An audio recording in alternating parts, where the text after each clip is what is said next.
Olá, pessoal aí de casa, como está você? Espero que esteja bem, espero que esteja disposto, disposta. Na aula de agora a gente vai falar de um tema que é um tema muito interessante e necessário. A gente vai falar sobre introdução à legislação trabalhista e previdenciária. Então a gente sabe que esse é um tema que gera bastante dúvidas, né? Porque nem sempre a linguagem utilizada é clara e você aí, estudante da terceira série ou mesmo antes, que possivelmente já começou a trabalhar há um bom tempo, né? Às vezes já estuda no período noturno para poder trabalhar durante o dia, garantir o seu sustento da sua família. É essencial que a gente tenha um espaço dentro da escola, dentro das nossas aulas, para dialogar sobre isso, tá? E aqui a gente vai trazer sementes aí disso, para poder você ter elementos para buscar conhecer mais sobre introdução à legislação trabalhista e previdenciária, tá? Então, lembre-se que é um dever seu também como cidadã buscar entender os seus direitos, tá certo? Então, vamos se ligar aqui para você ficar bem antenado aí no que esse mundo do direito trabalhista te reserva, tá? Então, o que é legislação trabalhista, minha gente? Legislação trabalhista é um conjunto de normas jurídicas, né, que regulam a relação entre trabalhadores e empregadores, né? Então, esse conjunto de normas jurídicas é o que vai definir direitos e deveres dessas partes envolvidas aí na relação de emprego, né? Então, a busca da legislação do trabalho é justamente para manter um equilíbrio e manter uma justiça aí para que essas relações de trabalho não sejam exploratórias, né? Então, a gente tem aqui, ó, proteção do trabalhador dos abusos, né, garantindo condições dignas e uma remuneração justa, né? Então, a legislação trabalhista ela está aí para dar garantias para que o trabalhador possa exercer o seu direito, né, ao trabalho de uma forma justa e humanizada. Então, quando é que surge aí as leis trabalhistas, galera? As leis trabalhistas surgiram aí no Brasil há aproximadamente 80 anos atrás. A gente está falando aqui do período da Era Vargas, onde houve a criação da CLT. Então, olha só, esse período, ele foi aí um período de muito crescimento industrial, econômico do Brasil. E aí, por conta dessas transformações, né, no Brasil, muita indústria, muito comércio nascendo, né, e aí esse momento tinha ali uma fase também de exploração desses trabalhadores, no sentido de não ter garantias quanto à jornada de trabalho, quanto a salário, condições precárias de trabalho, né? Então, existia ali umas relações de trabalho muito desiguais, muito insalubres, e isso vinha gerando insatisfação nos trabalhadores, né? Então, nessa era Vargas, como está colocado aqui, né, que começou em 1930, é uma era justo depois de grandes greves que já estavam acontecendo nas indústrias, principalmente na região sudeste, que foi onde começou esse desenvolvimento aí operário no Brasil de uma forma muito intensa, esse crescimento de urbanização, industrialização. Então, em 1917, houve uma grande greve de operários em São Paulo e o governo Vargas veio aí após isso, né? E Vargas foi justamente percebendo a insatisfação operária, entendendo que isso ia gerar o quê? Instabilidade política. Então, para tentar conter conflitos, conquistar o apoio popular, o governo passou a criar leis, né? Então, para evitar que essa instabilidade política, o governo passou a criar leis para melhorar a vida desses trabalhadores, certo? Então, a gente tem aqui, durante o período Vargas, a criação do Ministério do Trabalho, da Indústria e do Comércio, para tentar mediar os conflitos entre classe trabalhadora e empregadores, né? Então, grandes greves estourando. A gente viu ali que já existia uma organização sindical nessa época para tentar fazer essa mediação. E aí, por conta disso, na era Vargas trouxe esse grande legado, que foi a criação da CLT, tá?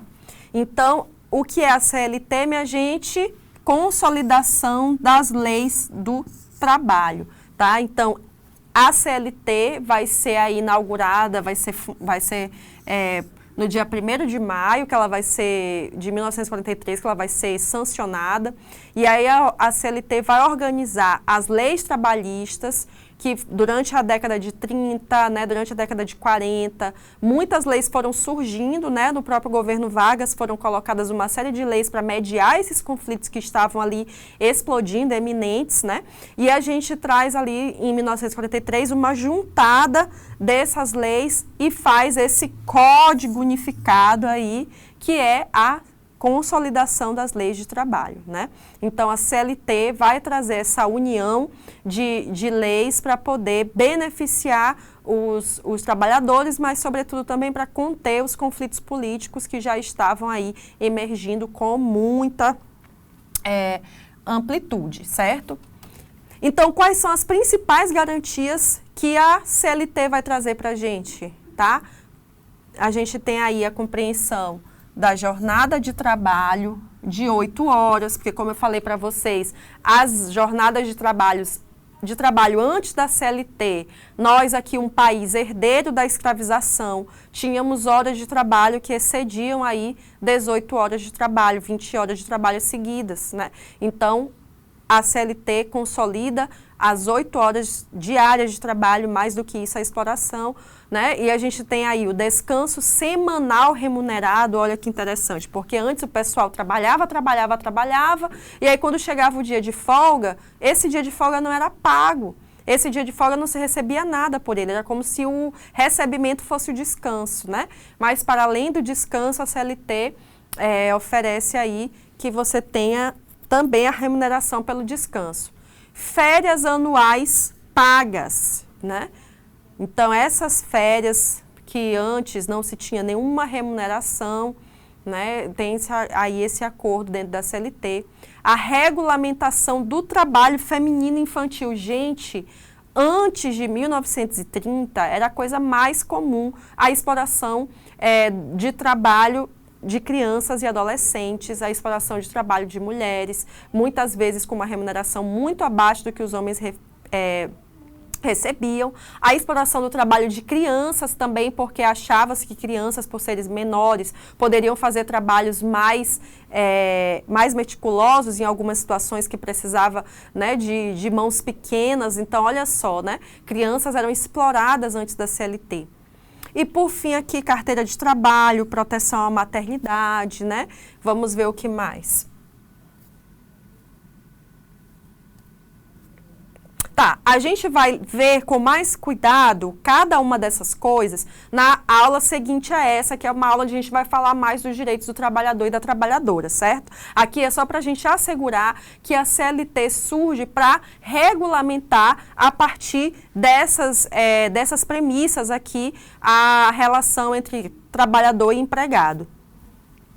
E aí, gente, se vocês bem acompanham os noticiários, se vocês bem acompanham o que tem acontecido, né? A gente viu aí que no ano de 2017 passamos por uma reforma trabalhista, né? E essa reforma que foi aprovada recentemente, ela trouxe aí perdas de direitos que já estavam consolidados na legislação trabalhista. E isso, para nós brasileiros, trabalhadores e trabalhadoras, representou, né, aí uma grande perda, uma violenta perda de direitos aí para nós, o que precariza as relações de trabalho de uma forma muito grande, né, muito ampla. Então, a gente vê aqui a imagem que eu coloquei aqui, olha só, a gente tem aqui uma carteira de trabalho sendo rasgada, né? A guardiã aí dos trabalhadores, e os trabalhadores aqui em queda, né?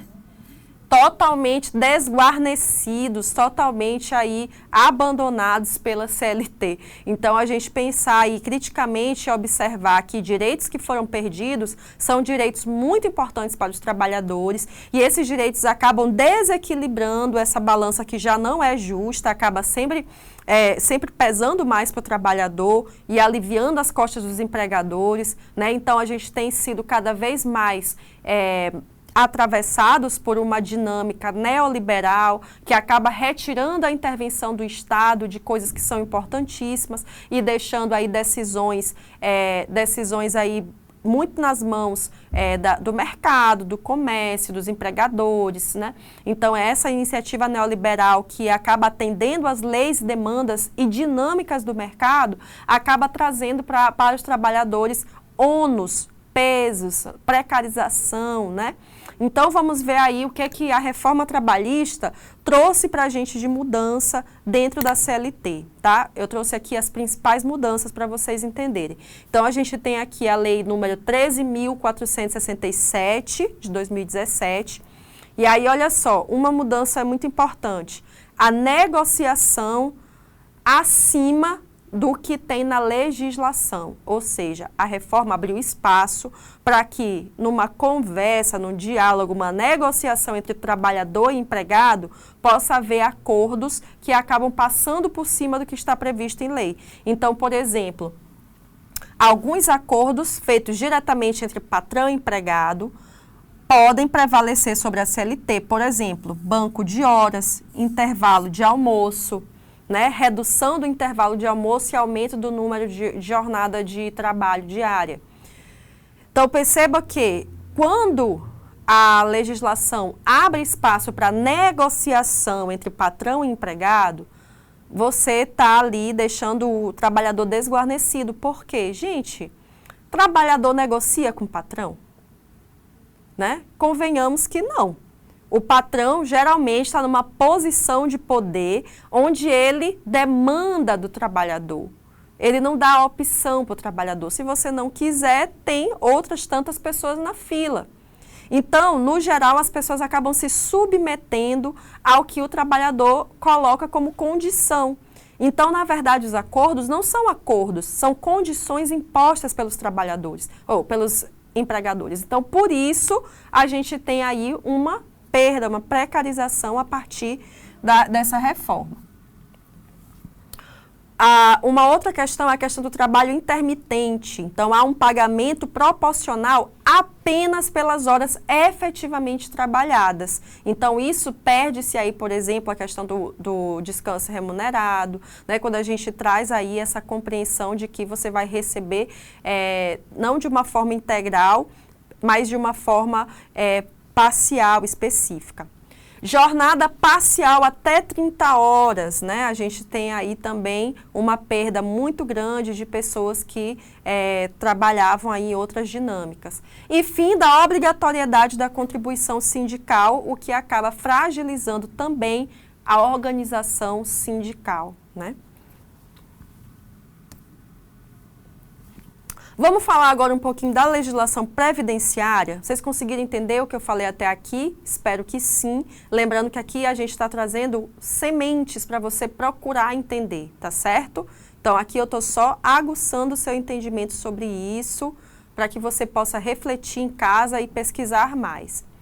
Vamos falar sobre legislação previdenciária. O que é previdência? Normas que organizam a previdência social, que é o que, gente? A legislação previdenciária, sistema de proteção que garante renda ao trabalhador em momentos de necessidade. Gente, legislação previdenciária é uma necessidade para assistir aos trabalhadores, né, que sempre vão ter momentos de necessidade ou momento de finalizar ali a sua vida produtiva no sentido de atuação no trabalho. Então, qual é o objetivo? Substituir ou complementar a renda quando o trabalhador não puder trabalhar, tá? Substituir ou complementar a renda quando o trabalhador não puder trabalhar. Então, previdência social não fala só de aposentadoria, percebe? Fala de direitos mais amplos aí para o trabalhador. Então, quais são os motivos aí que impedem um trabalhador de trabalhar? A gente pode ter a questão da idade, que é a aposentadoria, a gente pode ter uma questão de adoecimento, a gente pode ter invalidez, a gente pode ter a maternidade, a gente pode ter a prisão, a gente pode ter morte, né? Então, olha a quantidade de situações em que a Previdência pode atuar. Como é que a Previdência é financiada? Sai do bolso de quem? Gente, sai do bolso dos próprios trabalhadores, dos empregadores e do governo. certo? Então, essas contribuições que são dadas aí pelos trabalhadores para a Previdência, de todos os trabalhadores, esse dinheiro é juntado com os empregadores e com o governo, e isso vai gerar um fundo que vai ser possível pagar aí esses momentos, né, de renda em que esses trabalhadores não tenham a possibilidade de acessar a sua renda de forma completa ou parcial. Qual é o regime geral da Previdência Social? Ele é administrado pelo INSS, que é o Instituto Nacional do Seguro Social. Então, o INSS vai atender a maioria dos trabalhadores da iniciativa privada, certo? Então, aí a gente tem aqui, ó, o regime próprio de Previdência Social, que é voltado para os trabalhadores, para os servidores públicos, né? E a gente tem a Previdência Complementar, que é facultativa, que pode ser contratada por você, né, de forma individual, por bancos ou seguradoras. Então, a gente tem aí três tipos, né, de previdência, tá? O seguro social ali voltado para pessoas de empresa privada, para os servidores públicos e as previdências particulares aí, complementares. Então, quais são os benefícios da Previdência Social? A gente vai ver aí que a gente tem a aposentadoria por idade, né? Que é quando você exige aí um tempo mínimo ou um tempo de contribuição para que você possa se aposentar. A gente tem a aposentadoria por invalidez, para quem não pode mais trabalhar, seja por doença, por um acidente, né? Perdeu, sei lá, né? Perdeu uma parte do corpo importante para desempenhar uma atividade que você faria, você pode se aposentar por invalidez.